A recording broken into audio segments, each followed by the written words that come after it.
Yan, magandang umaga mga kakalikot.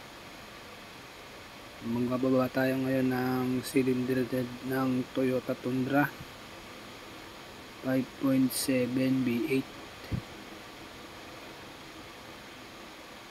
Yan. Inaba natin kasi singaw na yung nag-overheat. Singaw na yung cylinder head gasket nya. May back pressure sa radiator. Yan, napakadaming accessories.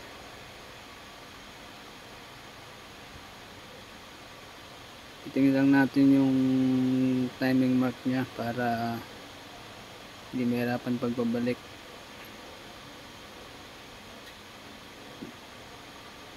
Yan, natanggal na, nililinis na, pinasok ng tubig.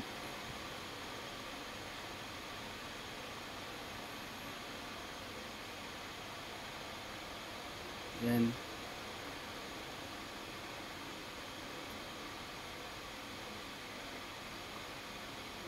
Yun po si Hamper.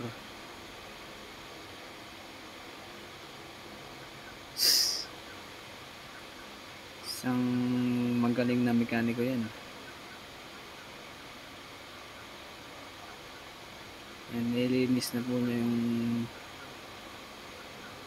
cylinder.